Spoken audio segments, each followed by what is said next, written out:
Halo, selamat datang di channel Sasonoto. Sekarang gue udah selesaiin course proses data from dirty to clean. Gue sekarang lagi ngikutin program Google Data Analytics ini di Coursera, dan course ini adalah yang keempat dari program Google Data Analytics Professional Certificate. Nah, buat kalian yang mau tahu apa aja isi course-course yang sebelumnya, bisa klik link playlist di deskripsi. Oke, langsung aja kita lihat apa aja isi dari course yang keempat ini, dan kita langsung buka platform Coursera-nya. Oke, ini dia proses data from dirty to clean. Ini sertifikatnya, gue udah selesaiin. Kita langsung aja ke week yang pertama. Ya, seperti biasa ya, di minggu pertama ini kita diperlihatkan silabus dari course ini. Ada 4 topik utama: ensuring data integrity, understanding clean data, cleaning data using SQL, verifying and reporting cleaning results. Terus satu opsional, dan yang terakhir course challenge. Jadi sebenarnya ada 5 topik ya.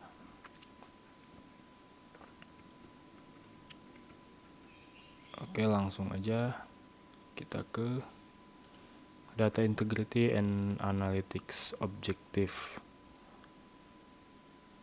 Nah, jadi yang pertama ini penting banget ya, kita memastikan data yang dimiliki itu sesuai dengan tujuan, dan juga kita harus mastiin juga integritasnya, itu data integrity-nya. Jadi ada istilah garbage in, garbage out. Jadi pastikan bahwa data yang masuk itu benar-benar bersih dan valid, supaya hasil analisanya juga memberikan informasi yang akurat.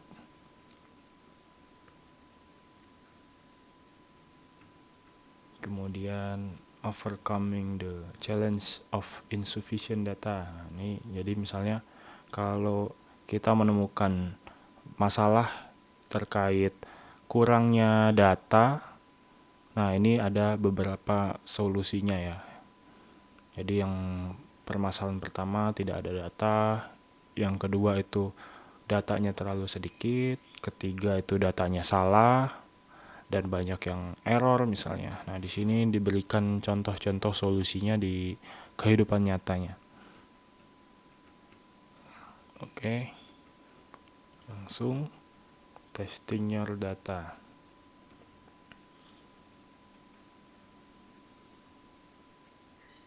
Nah, ketika nggak ada data, nah ini yang bisa kita lakukan ya. Bisa dengan cara menggunakan data publik ya, jadi data yang terdapat di online itu yang tersebar luas di publik, tapi yang berhubungan dengan tujuan analisa kita. Atau bisa aja menggunakan data set historical itu apabila tidak tersedia data yang diperlukan untuk proses analisa project analisa kita ya. Kemudian yang terakhir di minggu pertama itu untuk mempertimbangkan margin of error ya. Nah, ini dikasih tahu gimana cara menghitung margin of error. Di sini ada confidence level, population, sample, dan margin of error. Nah, nanti ini dijelasin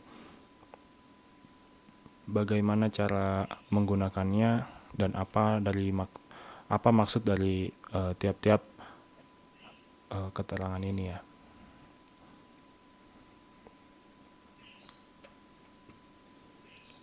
Lanjut ke minggu kedua.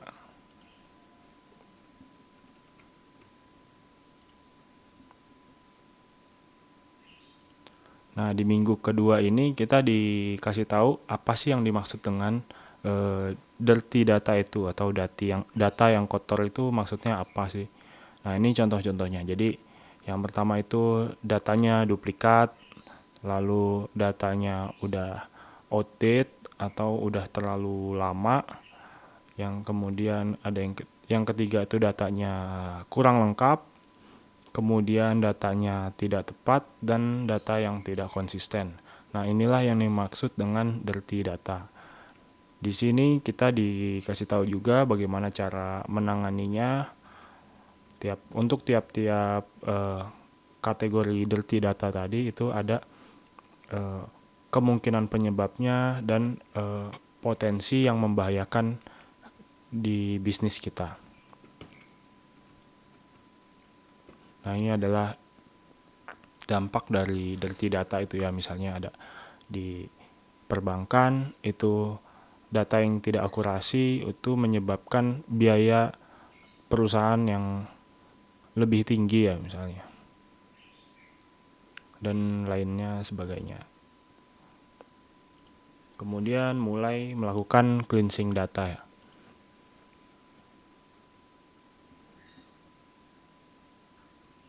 Nah, ini adalah jebakan-jebakan proses data cleansing ya. Jadi apa aja yang memungkinkan kita untuk melakukan kesalahan. Nih, misalnya itu kesalahan dalam tidak melakukan pengecekan ini ya, ejaan, lalu lupa untuk mendokumentasikan error-errornya, lalu tidak mengecek value di misfieldnya, atau not checking for misfielded values, lalu overlooking missing values, atau terlalu mencari nilai yang hilang gitu ya, dan lain sebagainya. Nah, di sini kita dijelaskan juga bagaimana cara menanganinya ya untuk masing-masing pitfall tersebut. Kemudian lanjut melakukan cleansing data menggunakan spreadsheet ya. Nah, untuk melakukan cleansing data menggunakan spreadsheet ini, pertama kita harus mengetahui apakah bisa untuk melakukan otomasi ya. Nah, apakah bisa dilakukan otomasi itu ya, manfaatnya untuk menghemat waktu terutama ya. Jadi kita bisa lebih fokus ke hal-hal yang lebih penting dari proses analisa itu. Jadi nggak terlalu berlama-lama kita melakukan cleansing data. Karena memang sebetulnya cleansing data itu bagian proses yang paling lama ya dari kalau kita melakukan project analisis itu ya. Ya, minggu kedua selesai, kita lanjut ke minggu ketiga. Nah, di minggu ketiga ini kita melakukan cleansing data menggunakan SQL.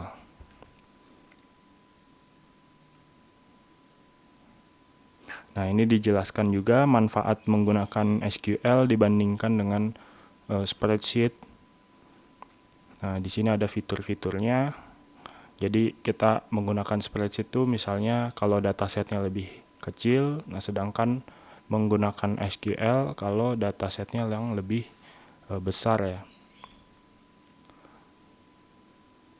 Nah, kemudian kita juga harus pakai SQL kalau misalnya data yang sudah tersedia itu ada dalam table yang sudah ada di database management system ya. Jadi kita mengaksesnya perlu menggunakan query SQL.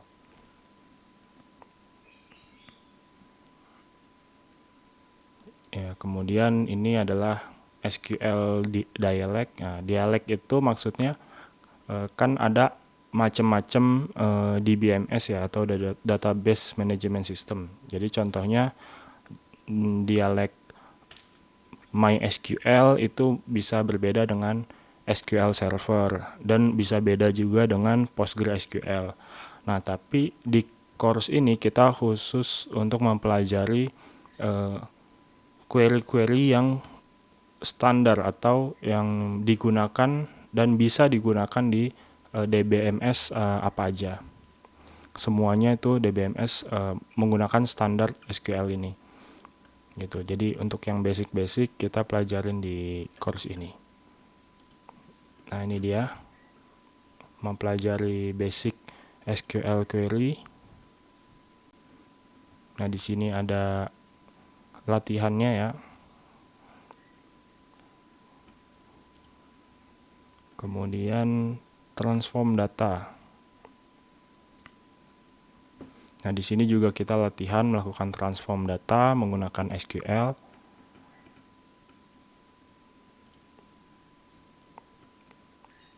Ya, minggu ketiga udah selesai. Kita selanjutnya ke minggu keempat.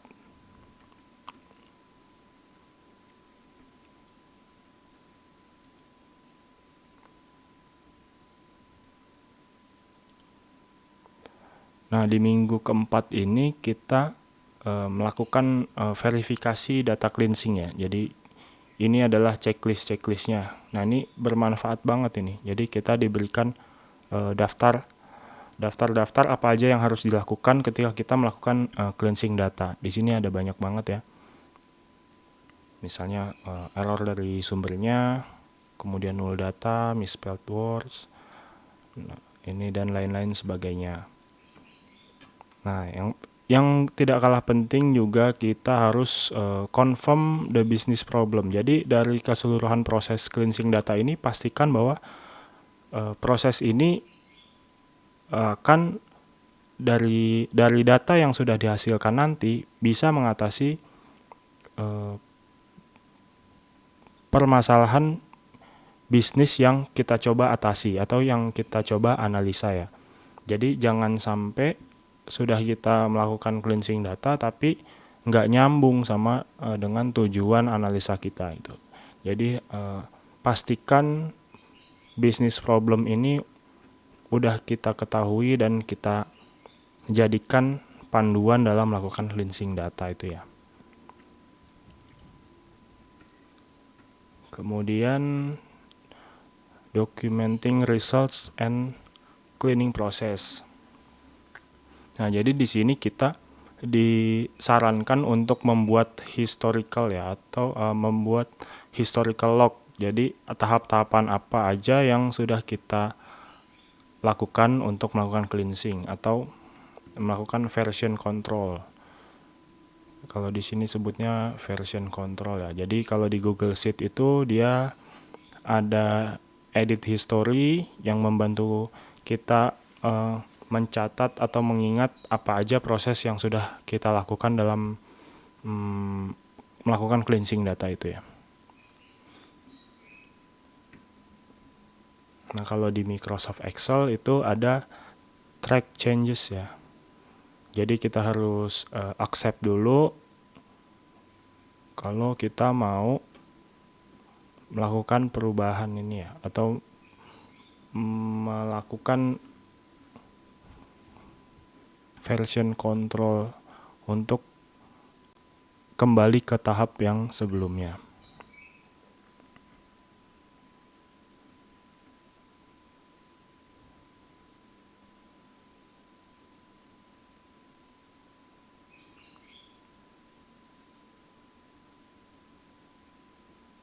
Nah, cleansing log ini sangat penting ya supaya nanti ketahuan kalau ada kesalahan-kesalahan yang menyebabkan data rusak. Nah, itu kita bisa mengembalikan ke versi yang sebelumnya sebelum data tersebut rusak gitu. Kalau kita punya cleansing lognya.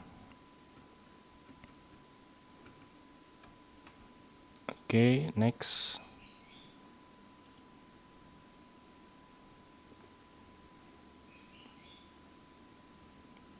Nah, ini fungsi-fungsi advance untuk cleansing data yang lebih cepat ya. Gitu. Jadi ada import range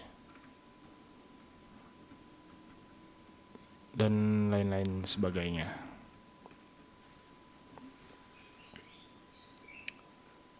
Ya, minggu keempat sudah selesai. Nah, kita lanjut ke minggu kelima. Nah, di minggu kelima ini opsional ya sebenarnya. Jadi minggu kelima ini sebenarnya fokus ke mengupdate resume kita. Jadi kita fokus tentang bagaimana membuat resume yang bagus ya, supaya bisa dipakai buat melamar ke posisi data analis.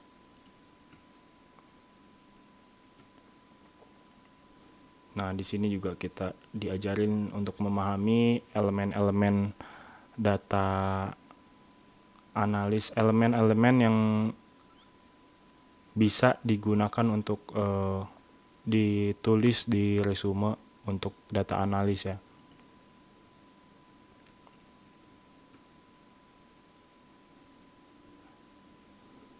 Kemudian ada highlighting experience. Nah, jadi di resume itu kita disarankan juga untuk mengutarakan pengalaman kita dalam melakukan data analis ya. Kemudian menambahkan soft skill. Nah, ini berbagai contoh tentang soft skill ya. Ada presentation skill, kolaborasi, komunikasi, research, problem solving, adaptability, dan attention to detail. Nah, ini beberapa soft skill yang bisa ditambahkan ke resume kita. Kemudian ada juga professional skill. Nah, professional skill ini ya berkaitan dengan tools yang kita gunakan untuk melakukan data analisa. Jadi ada SQL, spreadsheet, atau visualization tools seperti Tableau. Kemudian ada bahasa program seperti R atau Python. Nah, yang terakhir exploring areas of interest. Nah, jadi di sini kita ya disarankan juga untuk mengeksplor area-area yang menjadi ketertarikan kita ya. Gitu. Ya, week kelima udah selesai. Terakhir week 6 itu isinya cuma challenge saja ya, course challenge. Jadi selesai sampai di situ aja course yang keempat ini dari professional certificate. Ya, semoga bermanfaat. Jangan lupa subscribe channel ini. Nanti gue akan nge-review lagi course yang selanjutnya untuk Google Data Analytics Professional Certificate ini ya. Oke. Terima kasih.